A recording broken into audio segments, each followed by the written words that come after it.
નમસ્કાર દર્શક મિત્રો, આપની સાથે હું ભગવતી વિશાવડિયા अब तक બુલેટિનમાં આપનું હાર્દિક સ્વાગત કરું છું। વિસ્તૃત સમાચારો જોતા પહેલા જોઈએ આજની મુખ્ય હેડલાઇન્સ। રાજ્યમાં માવઠું જગતના તાતમાં ચિંતાનો માહોલ। રાજકોટ આઈટીના ઇતિહાસમાં સૌથી મોટો આંકડો આવવાની શક્યતા। જેતપુરમાંથી 2 બાળકો ગુમ, પોલીસે અપહરણનો ગુનો નોંધી તજવીજ હાથ ધરી। સમાચારો જોઈએ વિસ્તૃતમાં। હવામાન વિભાગની આગાહી અનુસાર સર્જાયેલા સાયક્લોનિક સિસ્ટમના કારણે રાજ્યમાં કમોસમી વરસાદની શક્યતા પ્રબળ બની છે। હવામાન વિભાગની આગાહી વચ્ચે આજે સવારથી જ દેવભૂમિ દ્વારકામાં વાતાવરણમાં અચાનક પલટો જોવા મળ્યો હતો। સવારથી ઠંડા પવન અને વાદળછાયા વાતાવરણ વચ્ચે વરસાદ વરસતા વાતાવરણ ખુશનુમા બની ગયું હતું। જો કે મોસમી વરસાદે ખેડૂતોની ચિંતામાં ચોક્કસ વધારો કર્યો છે। વહેલી સવારે વીજળીના કડાકા ભડાકા સાથે વરસાદ શરૂ થયો હતો। રાજકોટમાં પણ વરસાદી માહોલ છવાયો હતો। આ અંગે વધુ વિગતો માટે જોડાઈ ગયા છે આપણા સંવાદદાતા મારુત। જી મારુત, શું છે સમગ્ર વિગત? હાલ વેસ્ટર્ન ડિસ્ટર્બન્સના કારણે વાતાવરણમાં ખૂબ મોટો પલટો આવ્યો છે અને સમગ્ર સૌરાષ્ટ્રની વાત કરવામાં આવે તો અત્યારના કમોસમી વરસાદ એટલે કે માવઠું વરસી રહ્યું છે। આ માવઠાથી ઊભા પાક સહિત ખેડૂતોને ખૂબ મોટી નુકસાની થવાની ભીતિ છે, કારણ કે જે જિલ્લાઓમાં જે માવઠા આવવાની જે સંભાવના છે તે જિલ્લાના દરેક ઊભા પાક પૈકી કોઈ પણ હોઈ શકે તે નષ્ટ થઈ શકશે અને આનાથી ખેડૂતોને ખૂબ મોટી નુકસાની પણ વેઠવી પડશે। એટલું જ નહીં, કમોસમી વરસાદ અને માવઠું પડવાથી રોગચાળાના કિસ્સાઓમાં પણ ધરખમ વધારો થઈ શકે છે। હાલ હવામાન વિભાગની આગાહી મુજબ અત્યારના વેસ્ટર્ન ડિસ્ટર્બન્સ જે જોવા મળી રહ્યું છે અરબી સમુદ્રમાં, તેના કારણે અત્યારના સમગ્ર સાયકલ હાલ સર્જાણી છે। ત્યારે આ અંગે હજુ પણ 1 થી 2 દિવસ માવઠાની આગાહી હવામાન વિભાગ દ્વારા વ્યક્ત કરવામાં આવી રહી છે। આપ જોઈ શકો છો કે રાજકોટમાં માવઠાના પગલે જે પાણી જે છે તે ભરાઈ રહ્યું છે અને સમગ્ર જે યાતાયાત જે લોકોમાં એ પણ ડર વ્યાપી ઉઠ્યો છે કે આ માવઠાથી કયા પ્રકારની સ્થિતિ ઉદ્ભવશે। પરંતુ સાવચેતી એ જ સૌથી મોટું પગલું છે, પરંતુ એને આગામી 1 થી 2 દિવસમાં જે માવઠું જે છે તે રહી જાય અને કમોસમી વરસાદ ન થાય તેવી હાલ અત્યારના શક્યતાઓ સેવામાં આવી રહી છે। કેમેરામેન દીપેશ ગરોત્રા સાથે મારુત ત્રિવેદી, अब तक ચેનલ રાજકોટ। આભાર મારુત સમગ્ર વિગત બદલ। રાજકોટ આવકવેરા વિભાગની ટીમ દ્વારા જે સર્ચ ઓપરેશન બિલ્ડર લોબી ઉપર હાથ ધરવામાં આવ્યું હતું તેમાં ટીમને ધારી સફળતા મળી છે। આવકવેરા વિભાગ દ્વારા જે લેપટોપ માટે શોધખોળ હાથ ધરી હતી તે લેપટોપ મોડી રાત્રે આવકવેરા વિભાગના હાથે લાગ્યું હતું, જેમાં અંકિત સિરા સાથે તેના મિત્રની પણ સંડોવણી ખુલી છે। બિલ્ડર લોબી પર ચાલી રહેલું છે સ્થળ ઓપરેશન પૂર્ણ થાય તેવી સંભાવનાઓ વ્યક્ત કરવામાં આવી છે। ઓર્બિટ ગ્રુપ પાસેથી 150 કરોડ રૂપિયાના વ્યવહારો તથા અંકિત પાસેથી 350 કરોડ રૂપિયાના વ્યવહારો ખુલ્યા હતા। હાલ લેપટોપ સહિતના જે છૂટા દસ્તાવેજો મળી આવ્યા છે તેના માધ્યમથી અનેક નવા ઘટસ્ફોટ થવાની શક્યતાઓ વર્તાઈ છે। જેતપુરના ઉદ્યોગનગર પોલીસ મથકમાં મૂળ બિહારના વતની અને હાલ જેતપુરના ભાદરના સામા કાંઠે આંગણવાડીની બાજુમાં રહેતા ગિરજા તેજ બહાદુર ચૌધરીના નામના ફરિયાદે ફરિયાદ નોંધાવી હતી। તેઓએ હાલ મજૂરી કામ કરીને પરિવારનું ગુજરાન ચલાવે છે। ગત તારીખ 1 માર્ચના રોજ પાડોશી મુનિબેન નજીમ મંસૂરીનો 7 વર્ષીય પુત્ર સોહિલ તેમના ઘરે આવ્યો હતો અને તેમના 6 વર્ષીય પુત્ર અજીતને રમવા લઈ ગયેલો હતો, જે બાદ સાંજના 7 વાગ્યા સુધી બાળક ઘરે પરત નહીં આવતા માતાએ મુનિબેનના ઘરે તપાસ કરતા મુનિબેને જણાવ્યું હતું કે તેમનો બાળક પણ ઘરે પરત ફર્યો નથી। ત્યારબાદ બંને પરિવારોએ રાત્રિના 11 વાગ્યા સુધી બંને બાળકોની શોધખોળ હાથ ધરી હતી, પરંતુ બાળકોની ભાળ નહીં મળતા માતા પિતાએ તાત્કાલિક પોલીસ સ્ટેશનમાં દોડી ગયા હતા અને ફરિયાદ નોંધાવી હતી। પશ્ચિમ બંગાળમાં મહિલાઓ પર અઘટિત અપરાધો અને અત્યાચારોને લઈ જૂનાગઢ શહેર ભાજપ દ્વારા વિરોધ પ્રદર્શન કાર્યક્રમનું આયોજન કરવામાં આવ્યું હતું। આ કાર્યક્રમ કાળવા ચોક મોડર્ન લચ્છી ખાતે રાખવામાં આવ્યો હતો, જેમાં જૂનાગઢ શહેર ભાજપ પ્રમુખ પુનિત શર્મા, ધારાસભ્ય સંજય કોરડિયા, જૂનાગઢના મેયર ગીતાબેન પરમાર, જૂનાગઢ લોકસભાના ચંદ્રેશ હેરમા તથા પાર્ટીના સૌ કાર્યકર્તાઓ, ભાઈઓ બહેનો બોડી સંખ્યામાં ઉપસ્થિત રહ્યા હતા। ભારતીય જનતા પાર્ટી જૂનાગઢ મહાનગર દ્વારા આજે જે રીતે પશ્ચિમ બંગાળની અંદર મમતા બેનર્જીની સરકાર એક મહિલા મુખ્યમંત્રી તરીકે પશ્ચિમ બંગાળની અંદર મહિલાઓની ઉપર શારીરિક શોષણ, મહિલાઓ ઉપર અત્યાચાર, મહિલાઓ ઉપર જે રીતે હુમલા થઈ રહ્યા છે અને ખાસ કરીને સંદેશ ખલીની અંદર જે બનાવ બન્યો છે અને એની અંદર મમતા બેનર્જીનો એ પાર્ટીનો કાર્યકર એટલે કે શાહનવાજ જે રીતે એક મજૂરથી લઈ અને માફિયા સુધીની સફરની અંદર જે કોઈનો સાથ હોય તે મમતા બેનર્જીનો સાથ છે અને મમતા બેનર્જીની એ તાકાતથી આ રીતે મહિલાઓની અંદર પશ્ચિમ બંગાળની અંદર મહિલાઓ ઉપર જે રીતે હુમલા, મહિલાઓ ઉપર શોષણ થઈ રહ્યા છે, ત્યારે ભારતીય જનતા પાર્ટી ગુજરાત પ્રદેશની તમામ મહિલા શક્તિ, ગુજરાતની તમામ મહિલાઓ, ભારતીય જનતા પાર્ટીના તમામ કાર્યકરો એમને સખ્ત સખતમાં વગોડે છે.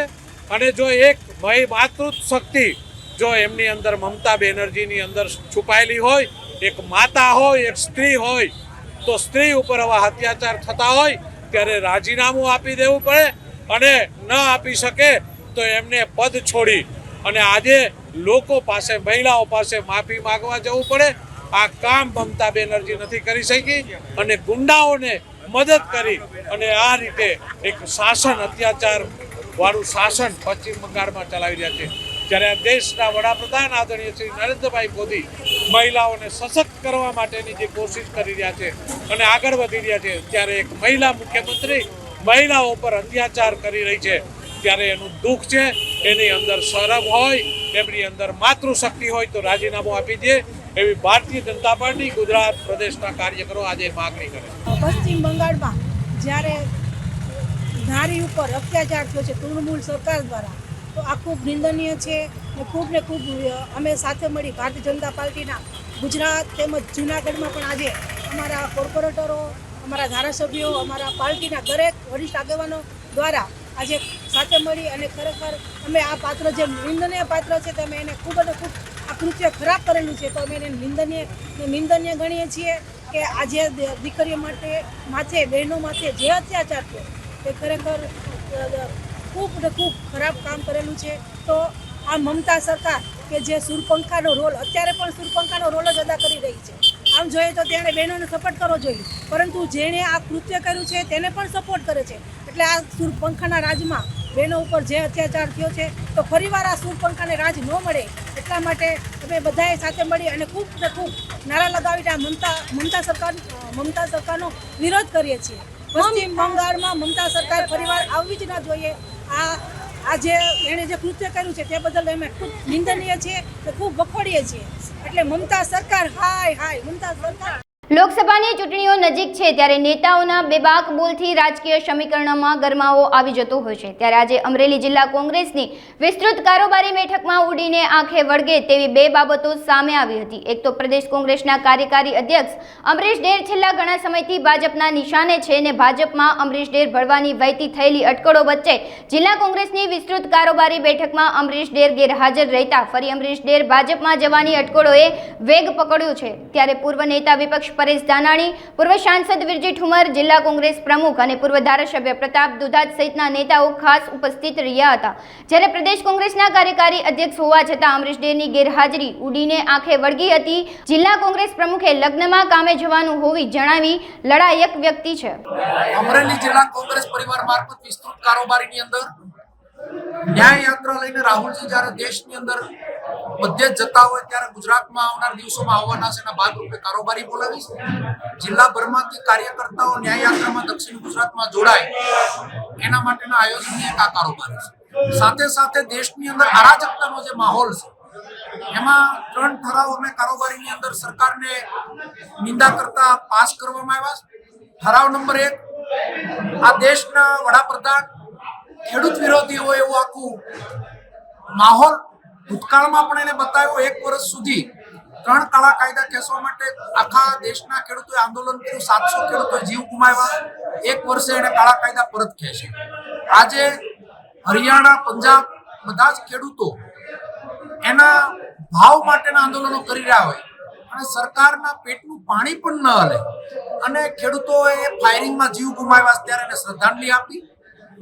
બીજા મુદ્દામાં લોકતંત્ર ટકાવવા માટે, લોકતંત્ર બચાવવા માટે કોંગ્રેસ જે પ્રયત્નો કરી રહી છે, ખુલ્લેઆમ લોકતંત્રનું બળું મરડવાનો પ્રયત્ન ચંડીગઢની ઇલેક્શનમાં થયો અને ચૂંટણી અધિકારીએ એના મત કેન્સલ કરવા માટે અને સુપ્રીમ કોર્ટમાં ઇન્ટરફિયર થવું પડ્યું અને મેયરને હકાલપટ્ટી કરી. ત્યારે આવનાર દિવસો લોકતંત્ર ટકશે કે કેમ એના માટેનો એક ઠરાવ પાસ કર્યો. ત્રીજું, ગુજરાતને ઝૂમતા ગુજરાત જે આ સરકારે કર્યું છે, ખૂબ જ દુઃખદ બાબત છે કે ડ્રગ્સ, કરોડો રૂપિયાનું ડ્રગ્સ આવે છે. ખેડૂતો માટે કાળા કાયદા બનાવી શકાય, બેરોજગારોને રોજગારી નથી આપતી એના માટેના કાયદા બની શકે. ત્યારે મુદ્રા પોર્ટ ઉપરથી ડ્રગ્સ આવતું હોય, પોરબંદરમાં ડ્રગ્સ આવતું હોય, ગુજરાત આખામાં ડ્રગ્સ આવતું હોય, તો સરકાર કડકમાં કડક કાયદો બનાવે, આવનાર પેઢી નશામાં ન ધકેલાય એના માટેના આઇસોલેશન ખોલવામાં આવે, આવનાર પેઢીને નુકસાન ન થાય એના ત્વરિત પગલાં સરકાર લે, એનો એક ઠરાવ કરવામાં આવ્યો છે અને સંગઠનને મજબૂત બનાવવા માટે વિસ્તૃત કારોબારી બોલાવવામાં આવી. જીએસપીસી દ્વારા ઔદ્યોગિક યુનિટમાં વપરાતા નેચરલ ગેસના ભાવમાં નજીવો 3 રૂપિયા જેવો ભાવ ઘટાડો કરતા મોરબીના ઉદ્યોગકારોમાં બારોબાર રોષની લાગણી પ્રસરી હતી. ત્યારે મોરબી સિરામિક મેન્યુફેક્ચરિંગ એસોસિએશનના પ્રમુખ દ્વારા ગેસના ભાવ ઘટાડા મામલે મીડિયા સમક્ષ પોતાની પ્રતિક્રિયા આપી હતી. હાલમાં નેચરલ ગેસનું જે આંતરરાષ્ટ્રીય માર્કેટમાં જે ભાવ છે, છેલ્લા 4-5 વર્ષના તળિયાના ભાવ છે. આંતરરાષ્ટ્રીય માર્કેટમાં નેચરલ ગેસના ભાવ આટલા બધા ઘટતા અને સામે પ્રોપેન ગેસના ભાવ અત્યારે માર્કેટમાં ઊંચા છે અને સિરામિક ઇન્ડસ્ટ્રીની હાલત અત્યારે જોવા જઈએ તો ડોમેસ્ટિક માર્કેટમાં ખૂબ મંદી છે. તેમજ એક્સપોર્ટમાં જે સુએઝ કેનાલ રેડ સીના ઇસ્યુ છે, જેથી શિપિંગ લાઇનના ફ્રેટ વધી ગયા છે. શિપિંગ લાઇનના ફ્રેટ વધવાથી ઇમ્પોર્ટરો અત્યારે કોઈ ઓર્ડર પ્લેસ નથી કરતા નવા, અને જે ઓર્ડર છે એ અત્યારે શિપમેન્ટ લોડિંગ નથી થતા. એટલે અત્યારે સિરામિક ઇન્ડસ્ટ્રીની હાલત ખૂબ જ વિકટ પરિસ્થિતિમાં છે. અને આંતરરાષ્ટ્રીય માર્કેટમાં જે નેચરલ ગેસના ભાવ ઘટ્યા છે તે બાબતથી અમે ગુજરાત ગેસમાં 2 દિવસ પહેલાં ગુજરાત ગેસના એમડી સાહેબ સાથે મિટિંગ કરી ગુજરાત ગેસમાં ભાવ ઘટાડવા માટે. ગુજરાત ગેસના ભાવમાં 10 થી 12 રૂપિયાના ભાવ ઘટાડવાની જગ્યા હતી, અમે 8 થી 10 રૂપિયાના ભાવ ઘટાડાની રજૂઆત કરેલ, પરંતુ ગઈકાલે માત્ર 3 રૂપિયાનો ભાવ ઘટાડો ગુજરાત ગેસ દ્વારા કરવામાં આવેલ, જેથી ઉદ્યોગકારોમાં ખૂબ જ મોટા પાયે રોષ છે. અને પ્રોપેન ગેસની કંપની આજુબાજુમાં ગુજરાત ગેસ ભાવ રાખી અને તેમને અત્યારે લાભ ઉઠાવી રહ્યા છે એવું ઉદ્યોગકારોનું. આપણે છેલ્લા 3-4 વર્ષનું જોવા જઈએ તો કોવિડ પછી આંતરરાષ્ટ્રીય ભાવમાં જે ગેસમાં વધારો આવ્યો અને ગેસની શોર્ટ સપ્લાય રહેલી, ત્યારે પણ ઇન્ડસ્ટ્રીને ખૂબ જ મોટી મુશ્કેલીનો સામનો કરવો પડ્યો હતો. અને આંતરરાષ્ટ્રીય ભાવ વધતા ગુજરાત ગેસના ભાવ વધ્યા તો ઉદ્યોગકારો પણ સમજી રહ્યા છે કે આંતરરાષ્ટ્રીય ભાવને લઈને ભાવ વધે છે. એક વખત 70 થી 72 રૂપિયા ગુજરાત ગેસનો ભાવ હતો, પરંતુ અત્યારે હાલ જો આંતરરાષ્ટ્રીય ભાવ ઘટ્યા તેમ છતાં પણ ગુજરાત ગેસ ભાવ ના ઘટાડે તો આ એકદમ વ્યાજબી ના કહેવાય. ઇન્ડસ્ટ્રીને સર્વાઈવ કરવું ખૂબ જ તકલીફ છે, કેમ કે આ ઇન્ડસ્ટ્રી ઇન્ટરનેશનલ માર્કેટમાં સર્વાઈવ કરે છે અને 20 થી 30% એક્સપોર્ટ છે આ ઇન્ડસ્ટ્રીનું. એટલે ઇન્ડસ્ટ્રીને કોસ્ટ ફેક્ટર ખાસ જોવું પડે. હવે 3 રૂપિયા ભાવ ઘટ્યા, હજુ પણ આમાં ભાવ ઘટવાની જગ્યા છે. એટલે આ બાબતે સિરામિક ઉદ્યોગકારના જે એસોસિએશનના હોદ્દેદારો અમે સીએમ સાહેબને તેમજ માનનીય ઉર્જા મંત્રી શ્રી કનુભાઈ દેસાઈ સાહેબને રજૂઆત કરશું. લોકસભાની ચૂંટણીને લઈ ભાજપ દ્વારા કમર કશી છે. પક્ષને મજબૂત કરવા ભાજપના દિગ્ગજ નેતાઓને મેદાનમાં ઉતારવામાં આવ્યા છે. રાજસ્થાનના નાયબ મુખ્યમંત્રી દિયા કુમારી ગુજરાતના રાજકોટ, પોરબંદર તેમજ જામનગરના 3 દિવસીય પ્રવાસમાં આવેલ છે. ત્યારે નાયબ મુખ્યમંત્રી દિયા કુમારી દ્વારા રાજકોટ લોકસભા બેઠકના ટંકારા ખાતે ઉપસ્થિત રહી ભાજપ પક્ષ તથા ઔદ્યોગિક આગેવાનો સાથે મુલાકાત કરી હતી. રાજસ્થાન નાયબ મુખ્યમંત્રી દિયા કુમારીના રાજકોટ લોકસભા બેઠકના ટંકારાના પ્રવાસને લઈ તેઓ દ્વારા જણાવવામાં આવ્યું હતું કે લોકસભા ક્લસ્ટર માટેની તેઓની પક્ષ તરફથી જવાબદારી સોંપવામાં આવી છે. ત્યારે રાજકોટ, પોરબંદર અને જામનગરના 3 દિવસીય પ્રવાસમાં છે. ત્યારે આ 3 દિવસીય પ્રવાસમાં પક્ષના તમામ કાર્યકરો સાથે તથા ઔદ્યોગિક આગેવાનો સાથે તેમજ અલગ અલગ સંગઠનોના હોદ્દેદારો સાથે મુલાકાત કરવામાં આવશે. देखिए, मुझे जो जिम्मेदारी दी है वो है लोकसभा क्लस्टर प्रवास की, जिसमें मैं पोरबंदर, जामनगर और राजकोट का मेरा 3 दिवसीय प्रवास है और सभी कार्यकर्ताओं से मिलना है, अलग अलग संगठनों से भी मिलना भी है, कुछ लोगों से राजस्थान से भी हमारे बहुत सारे यहाँ पर विस्थापित हैं, उनसे भी मिलना है. तो आज जो हमारे यहाँ के जो औद्योगिक क्षेत्र के और जो अपने ये टाइल इंडस्ट्री के जो व्यक्ति हैं, सीमेंट इंडस्ट्री के इनके हैं, उनसे सबसे मैंने आज इस कार्यक्रम में सबसे मिलना जुलना रहा, उनसे बातचीत हुई और बहुत अच्छा लगा. और सभी का धन्यवाद दूंगी, सभी हमारी पार्टी के सभी हमारे पदाधिकारियों का, जनप्रतिनिधियों का, सबका बहुत बहुत नहीं, उनकी भी बात सुनी और आगे आने वाले समय में कैसे हम लोग राजस्थान और गुजरात के साथ मिलकर काम कर सकते हैं. और आज तो जो मुख्य जो विषय यही था कि आगे आने वाले समय में चुनाव भी हैं, तो सबसे बातचीत भी करना और अलग अलग समाजों से, संगठनों से मिलना, यही जो हम लोगों को कार्य नहीं, बहुत अच्छा, क्योंकि वैसे तो राजस्थान और गुजरात बिल्कुल पड़ोसी राज्य हैं और यहाँ पर जिस तरह से माननीय प्रधानमंत्री जी ने लगातार 23 वर्षों से काम किया है और हमारे देश को भी उनका अब नेतृत्व मिल रहा है 10 सालों से, बहुत ही सौभाग्य, आप लोगों का तो बहुत ही सौभाग्य है और अब हमारा भी बहुत सौभाग्य है और अब तीसरी बार मोदी जी सरकार बनाने वाले हैं, सब जानते हैं। अब यही है कि कितने वोटों से जीतेंगे, वही बात है कि हर सीट पे हम लोगों का लक्ष्य है वो और ज्यादा होना चाहिए और अच्छा काम करें, जिस तरह से विकास का काम पूरे देश में हुआ है उसके बारे में भी चर्चा। બનાસકાંઠામાં થયેલ ચકચારી મર્ડર કેસના ગુનામાં સંડોવાયેલા કુખ્યાત આરોપી અનિલ ઉર્ફે અરવિંદ કાઠીની ધરપકડ બાતમીના આધારે સુરત ક્રાઇમ બ્રાન્ચે મુંબઈથી કરી છે। મહત્વની વાત છે કે આરોપી અનિલ સામે સુરતના અલગ અલગ પોલીસ સ્ટેશનમાં 14 જેટલા ગુનાઓ નોંધાયા છે, તેમજ રાજકોટમાં 2, બનાસકાંઠામાં 1 અને વલસાડમાં 1 ગુનો નોંધાયો છે। તો બીજી તરફ સુરત પોલીસ દ્વારા લોકોને અપીલ કરવામાં આવી છે કે અનિલ કોઠીએ જો કોઈને ધમકાવ્યા હોય કે તેમની સાથે ગુનાહિત કૃત્ય કર્યું હોય તો તે વ્યક્તિ સુરત પોલીસ संपर्क करे। सूरत पुलिस द्वारा अनिल काठी सामे गुजसीटोक हेठळ कार्यवाही करवानी तजवीज हाथ धरवामां आवी छे। गई वर्षे 27/10/2023 ની રોજ થરાદ બાજુ એક મર્ડર થયેલા હતા। આ મર્ડર મફતભાઈ પટેલનો થયો હતો અને એનો મારવાવાળા જો ભગીરથ બારોટ એનો માણસો અને અનિલ કાઠીનો માણસો અને એના શૂટર્સ હતા। આ બનાસકાંઠામાં થરાદમાં એ બાબતમાં મર્ડર પણ દાખલ થયેલા છે અને એની હિસ્ટ્રી એવી છે કે મફતભાઈ પટેલે 2016માં ભગીરથ બારોટના ફાધરનો હત્યા કરી હતી અને આ જ્યારે કોર્ટમાં જતા હતા ત્યારે રસ્તામાં ગેંગે એનો પીછો કર્યો, એને ટક્કર માર્યો અને પછી એને ઉપર ફાયરિંગ પણ કરી। 2 મહિના પહેલાં આ શૂટર્સનો પણ सूरत क्राइम ब्रांचे सूरत અને નવસારીથી પકડીને બનાસકાંઠાનો સોંપવામાં આવેલા છે અને ઇન્ચાર્જ સીપી સાહેબ, અમારો બંને ડીસીપી સાહેબ અને ક્રાઇમ બ્રાન્ચની ટીમો આ અનિલ કાઠીની ઉપર વાચ રાખી હતી। તો એવી માહિતી મળી હતી કે આ મુંબઈમાં છુપાયેલા છે। અમારી ટીમ ત્યાં ગઈ, એનો વોચ કર્યો અને વિરાલ મુંબઈ હાઈવેથી એનો પકડવામાં સફળતા દાખલ થઈ। આ અનિલ કાઠીનો ભૂતકાળ જોઈએ તો ઘણા એનો ઇતિહાસ છે આરોપી તરીકે। આ મર્ડરમાં મહારાષ્ટ્રમાં પણ પકડાઈ ચૂક્યા છે। 307, 395, એક્સટોર્શન, મર્ડર, પ્રોહિબિશન તમામ ગુનામાં આ 24થી વધારે ગુના સુરત સિટી અને બીજા ગુજરાતના શહેરોમાં નોંધાયેલા છે અને એક મોટા માથાભારી માણસ છે।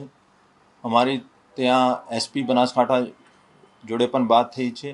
આ ગુજસીટોકની પ્રોસેસ પણ શરૂ કરી છે અને ટૂંક સમયમાં ગેંગની વિરોધમાં ગુજસીટોક પણ કરવામાં આવશે।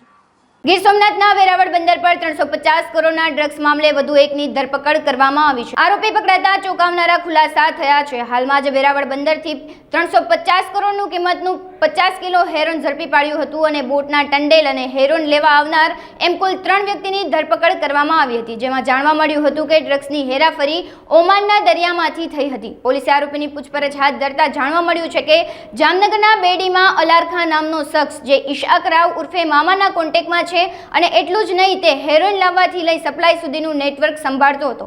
સમગ્ર મામલે પોલીસે વધુ તપાસ હાથ ધરી છે।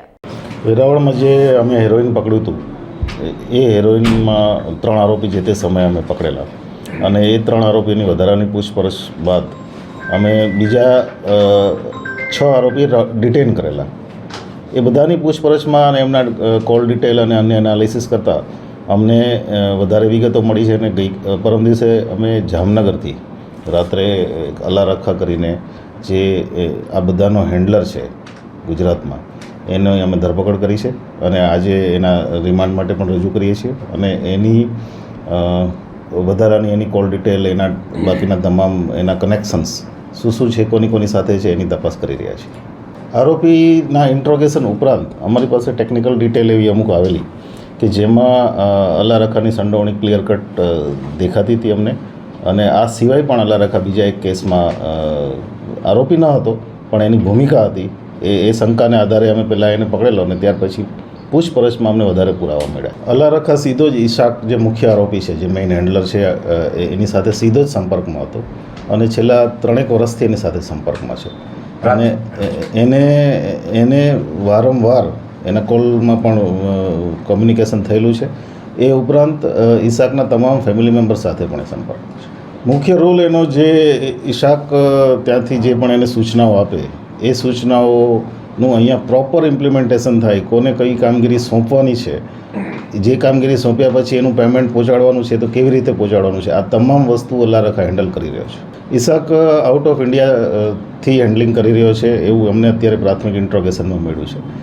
ભૂતકાળની જે વિગતો છે એ અમે હવે એના રિમાન્ડ દરમિયાન મેળવીશું. એમાં અમે ઊંડી તપાસ કરી રહ્યા છીએ. હજી સુધી કોઈ ચોક્કસ વ્યક્તિના નામ કે કોઈ સ્પોટ નથી મળ્યું અમને, પણ હજી અમારી પાસે રિમાન્ડના દિવસો છે. ઉપરાંત આરોપીઓ વધી રહ્યા છે. જેમ જેમ ઊંડા ઉતરીશું એમાં સ્પષ્ટ ઇન્ફોર્મેશન મળશે કે અમારી ટીમ અત્યારે 12 અન્ય આરોપીઓને પકડવા માટે પણ ચાલી રહી છે. અન્ય દેશો સાથે તો, કારણ કે આનો મેઇન હેન્ડલર બંને જે છે, અરબાબ અને ઈશાક, બંને આઉટ ઓફ કન્ટ્રી છે. અન્ય દેશો સાથે તો છે જ, પણ અન્ય રાજ્યોમાં પણ અમારી તપાસ એટીએસની મદદથી ચાલી રહી છે. અત્યારે જસદણ શહેર અને આજુબાજુના 7 ગામને સિંચાઈનું તેમજ પીવાનું પાણી પૂરું પાડતો આલણ સાગર ડેમ લગભગ 150 વર્ષ પહેલા બનાવવામાં આવ્યો હતો. તેના ઉપર પાળની કામગીરી ઘણા વર્ષોથી થઈ નથી. ગુજરાત રાજ્યના કેબિનેટ મંત્રી કુંવરજી બાવળિયા દ્વારા સિંચાઈ વિભાગના અધિકારીઓને સાથે રાખીને આલણ સાગર ડેમની મુલાકાત લીધી ત્યારે જાણવા મળ્યું કે આ ડેમનું નવીનીકરણ તાત્કાલિક કરવું પડે તેમ છે. કેનાલ તેમજ પાળા અને પાણી ઓપરેટ કરવા માટેના સાધનોને લઈને નવીનીકરણ કરવા માટે તેમજ સુધારણા કરવા માટે સિંચાઈ વિભાગના મંત્રી કુંવરજીભાઈ બાવળિયા દ્વારા તાત્કાલિક ₹2 કરોડની ગ્રાન્ટ ફાળવી આપવામાં આવી છે. જે આલણ સાગર ડેમને બાખલવાડ ગામના લોકો, સરપંચ તેમજ આજુબાજુના ગામના સરપંચો અને જસદણ શહેરમાંથી આવેલા રાજકીય આગેવાનો તેમજ સિંચાઈ વિભાગના અધિકારીઓની હાજરીમાં કુંવરજીભાઈ બાવળિયા દ્વારા ખાતમુહૂર્ત કરવામાં આવ્યું હતું. જસદણ શહેરને અને આજુબાજુના 7 ગામને સિંચાઈનું, પીવાનું અને સિંચાઈનું પાણી પૂરું પાડતો એવો આલણ સાગર ડેમ કે જે લગભગ 150 વર્ષો પહેલા બનેલો છે. ત્યાર પછીથી એના ઉપર એનું પાળી, એના ગેટ અને બાકીની કામગીરી જે વર્ષોથી થઈ ન હતી, આ અમારા સિંચાઈ વિભાગના અધિકારીઓની મુલાકાત અને આ ગ્રામજનોની મુલાકાત અને સાથે સૌની સાથે મેં પણ જ્યારે મુલાકાત લીધી એ વખતે કેટલાક કામ કરવા ખૂબ મહત્વના અગત્યના હતા. એવું કેનાલનું કામ છે, પાળાનું કામ, જોડે જ્યાં ગેટ પાણી ઓપરેટ કરવા માટેના એ બધું સ્ટ્રક્ચર પણ ખૂબ જૂનું થયું હતું. નવીનીકરણ કરવા માટે, રેસ્ટોરેશન કરવા માટે, સુધારણાનું કામ કરવા માટે અહીંયા લગભગ 2 કરોડના ખર્ચે કામ છે. ખાતમુહૂર્ત કરવા માટે આ નગરપાલિકાના સૌ સન્માનીય પૂર્વ સદસ્યો, આગેવાનો, સંગઠનના હોદ્દેદારો, આજુબાજુના ગામના સરપંચોની ઉપસ્થિતિમાં ખાતમુહૂર્ત થયું. આવતા દિવસમાં સરસ મજાનો આલણ સાગર ડેમ જસદણની જનતાને, આજુબાજુના લોકોને જોવા આવવાનું મન થાય એવું સુંદર બને, પ્રવાસન સ્થળ તરીકે વિકસાવવા માટે પણ અમે પ્રયત્ન કરી રહ્યા છીએ. અને અહીંયા લોકો આવીને ડેમ જોવા આવ્યો, સરસ મજાનો ડેમ બને એ માટે આજનું મારું આ ખાસ આયોજન છે. આવતા દિવસોમાં આલણ સાગર ડેમમાં સૌની પાણી નાખવાના છે કે જેને લીધે આ 7 ગામના ખેડૂતોને સિંચાઈનો લાભ પણ ખૂબ સારો મળવાનો છે અને જસદણની જનતાને પીવાનું પાણી પણ પૂરતા પ્રમાણમાં મળી રહે એ માટેની સુવિધા, જોગવાઈઓ રાખીને સિંચાઈનું પાણી આપવાનું થશે. અને એ પ્રમાણે આ ડેમ, આલણ સાગર ડેમ એ ખૂબ સરસ સુંદર બને એના માટેનું આજે ખાતમુહૂર્ત કરવામાં આવ્યું. જૂનાગઢના માંગરોળ બંદરના સોમનાથ ભવન ખાતે ઓખા, પોરબંદર, વેરાવળ, ભીડિયા, માંગરોળ સહિત ગામોના માછીમાર આગેવાનોની સંકલન મિટિંગનું આયોજન કરવામાં આવ્યું હતું. આ મિટિંગમાં ખાસ તો હાલ ગુજરાતના દરિયામાં અન્ય રાજ્યના લોકો દ્વારા કરાતી લાઇન ફિશિંગ, ઘેરા ફિશિંગ સહિત માછીમારીઓના કેટલાક પ્રશ્નો અંગે ચર્ચાઓ કરવામાં આવી છે. માછીમારીના ભવિષ્યની ચિંતા વ્યક્ત કરવામાં આવી છે અને આ પ્રશ્નો અંગે તમામ નાના મોટા માછીમારીઓમાં જાગૃત આવે તે બાબતે પણ ચર્ચાઓ કરવામાં આવી છે. માછીમારોના આ ગંભીરતાને ધ્યાનમાં લઈ આગામી દિવસોમાં આગેવાનો દ્વારા સરકારમાં ઉગ્ર રજૂઆત કરાશે. આજ રોજ માંગરોળ મુકામે પોરબંદરથી વેરાવળના તમામ એસોસિએશનના આગેવાનોની એક સંકલન મિટિંગ રાખેલી હતી. જે અમારો ઘણા ટાઈમથી લાઇન ફિશિંગ, પેરા ફિશિંગ અને લાઇટ ફિશિંગ, ઘેરા ફિશિંગ ને લગતો વિષય બહુ ગંભીર બની રહ્યો છે. આ વિષયની ચિંતાને લઈ અને આગળના કાર્યક્રમમાં આપણે કઈ રીતનું આપણે આયોજન કરવું એના માટે માંગરોળ મુકામે એક મિટિંગ રાખેલી હતી. એમાં જો હવે લોકો ગંભીર રીતે આમાં જાગૃતતા નહીં લાવે તો તમામ પરિવારો બેકાર થઈ જશે, રોજીરોટીનો મોટો પ્રશ્ન આવીને ઉપશે. એટલે મારી એક નમ્ર વિનંતી છે કે દરેક માછીમાર સમાજ આ કાર્યક્રમમાં જાગૃતતા રાખે, સાથ સહકાર આપે એવી મારી માંગરોળ ખારવા સમાજ પરસોત્તમભાઈ પટેલ તરીકે નમ્ર વિનંતી છે. અત્યારે અમારા પોરબંદરથી આગેવાનો આવેલા છે, માંગરોળથી છે, વેરાવળ ફાઉન્ડેશન સમાજ, વેરાવળ ભીડિયા કોળી સમાજ, વેરાવળ ભીડિયા ખારવા સમાજ, આટલા લોકો આગેવાનોને ઇમરજન્સીમાં અમે અહીંયા સંકલન માટે બોલાવેલા. આજે અમે માંગરોળ મુકામે અમારા ખારવા સમાજના હોલમાં, સોમનાથ હોલમાં ગુજરાતના માછીમારો બધા આગેવાનો ભેગા થયા છે સંકલન બેઠક માટે. આ બેઠક અગાઉ જે પોરબંદર અમારે ભારગામ સમાજના અધ્યક્ષસ્થાને મિટિંગ લેવાઈ હતી, એ મિટિંગમાં અમે બધા લોકોએ જે ગુજરાતના માછીમારોને અત્યારે પારાવાર મુશ્કેલી છે એમાં સૌથી મોટી મુશ્કેલી નિર્માણ થઈ છે અત્યારે લાઇન ફિશિંગ અને લાઇટ ફિશિંગ. એને કેન્દ્ર સરકાર દ્વારા બાન કરેલી છે અને એના પર પ્રતિબંધ મૂકેલું છે, છતાંય બી અમુક લોકો, ચોક્કસ લોકો દ્વારા કરવામાં આવે છે. એટલે એનાથી ગુજરાતના માછીમારો દિન પ્રતિદિન બેકાર થતા જાય છે અને માછીમારીના જે ધંધા સાથે સંકળાયેલા લાખો ધંધાર્થીઓ બી બેરોજગાર થતા જાય છે. એની ચિંતા લઈ અને વહેલી તકે આ લાઇન ફિશિંગ અને લાઇટ ફિશિંગ જે ગેરકાયદેસર ચાલે છે એને બંધ કરાવવા માટે અમે રાજ્ય સરકાર અને કેન્દ્ર સરકારમાં બી અમે રજૂઆતો કરેલી છે. એ પછીના દિવસોમાં ગુજરાતના તમામ બંદરો ઉપરથી અમે આવેદનપત્ર આપેલા છે, કેમ કે હજી એને બંધ કરાવવા માટે અસરકારક સરકારની જે પોલીસ છે કે કોસ્ટગાર્ડ છે એ યોગ્ય પગલાં હજી સુધી ના લેવાના કારણે આ વસ્તુ હજુ બી ચાલુ છે. એટલે આજે અમે સંકલન બેઠક અહીંયા માંગોળ એ સંદર્ભમાં રાખી હતી. એમાં અમે નક્કી કર્યું છે કે અમે લોકો સરકારમાં ફરીથી આ બાબતે રજૂઆત કરવા માટે રાજ્ય સરકાર અને કેન્દ્ર સરકારમાં જશું અને જો આનો વહેલી તકે અમને આ બંધ કરાવવા માટે કોઈ પરિણામ નહીં મળે અને કોઈ સાથ સહકાર નહીં મળે તો મજબૂરીવશ અમારો જે સમાજ છે, માછીમાર સમાજ, એ મજબૂરીવશ ગાંધીજી માર્ગે જવા આજે નક્કી કરવામાં આવ્યું છે. જૂનાગઢના ભવનાથ તળેટીમાં આગામી 5 માર્ચથી 8 માર્ચ સુધી યોજાનાર મહાશિવરાત્રિના મેળામાં શ્રદ્ધાળુઓ પ્લાસ્ટિકનો ઉપયોગ ન કરે અને પ્રકૃતિને કોઈ હાનિ ન પહોંચે, જેને લઈ વહીવટીતંત્ર દ્વારા ચિત્ર સ્પર્ધાનું આયોજન કરવામાં આવ્યું છે. 1 અને 2 માર્ચના રોજ વોલ પેઇન્ટિંગ સ્પર્ધામાં 35 જેટલા ચિત્રકારોએ ભાગ લીધો છે, જેમાં જુદા જુદા પ્લાસ્ટિક મુક્ત ગિરનારની થીમ પર ચિત્રકારો ચિત્ર દોરી રહ્યા છે. લોકોને પ્લાસ્ટિકનો વપરાશ નહીં કરવા સંદેશ પણ પાઠવવામાં આવ્યો છે. ગિરનાર પ્લાસ્ટિક મુક્ત રહે તેવા સંદેશ આપતા રંગબેરંગી ચિત્રો દિવાલ પર કંડારવાનું કામ શરૂ કરાયું છે, જેથી ગિરનાર દર્શને આવતા પ્રવાસીઓને પ્રતિબંધિત અને પર્યાવરણ માટે હાનિકારક પ્લાસ્ટિક વપરાશ ન કરવા માટે પ્રેરણા મળશે. ચિત્રકારો દ્વારા ગિરનાર ગેટ, ગિરનારની નવી સીડી, સુદર્શન તળાવ, રોપવે પાર્કિંગ સહિતના સ્થળની દિવાલ પર પ્લાસ્ટિક મુક્ત ગિરનારની થીમ ઉપર કલાત્મક અને રંગબેરંગી પેઇન્ટિંગ કરવામાં આવી રહ્યા છે. આ વોલ પેઇન્ટિંગ સ્પર્ધામાં પ્રથમ, દ્વિતીય અને તૃતીય સ્થાન પ્રાપ્ત કરનાર સ્પર્ધકોને પુરસ્કાર આપી પ્રોત્સાહિત કરવામાં આવશે. નમસ્કાર, મારું નામ છે ગોટાણીયા રણજીત અને અમે લોકો બધા આજે પ્લાસ્ટિક મુક્ત કરવા છે જુનાગઢ એવું અમે દર્શાવવા માટે અમે વોલ પેઇન્ટિંગ કરવા માટે ગિરનારની સીડી બાજુ આવ્યા છે અને અમે એટલી મહેનત કરીએ છીએ તો તમે લોકો પણ અહીંયા આવો તો પ્લાસ્ટિક અહીંયા ના ફેંકો અને લઈ આવો પણ નહીં તેવી અમે અપીલ કરીએ છીએ. બસ આટલું જ અમારું મંતવ્ય છે. આજે અમે અહીંયા વોલ પેઇન્ટિંગ માટે આવ્યા છે. બધા લોકો, કલાકારો, નાના મોટા બધા કલાકારો અહીંયા એકત્રિત થયા અને અમે વોલ પેઇન્ટિંગ અમારો પરસેવો પાણી પાડી અને બધા અહીંયા વોલ પેઇન્ટિંગ કરશું અને તમે લોકો આવો તો અમારી જરૂર પેઇન્ટિંગ જોજો અને એનું તમે પાલન પણ કરજો. બસ એવી જ મારી અપીલ છે. બધા લોકો જે આવે છે અહીંયા વિઝિટ કરવા માટે પ્લાસ્ટિક ખાય એનો કોઈ વાંધો નથી, પણ અહીંયા ફેંકે અને બધું ખરાબ કરે એ બહુ આપણા માટે શરમ જેવી બાબત કહેવાય. તો તમે અહીંયા આવો એટલે પ્રકૃતિને બગાડો નહીં, બસ એટલી જ અપીલ છે. અને તમે જે પ્લાસ્ટિક કે લઈ આવો એ સાથે રાખો આપણી બેગમાં અથવા તો ડસ્ટબિન અહીંયા છે ત્યાં જ ડસ્ટબિનમાં ફેંકો. મકવાણા કાંતિલાલ બી જુનાગઢ.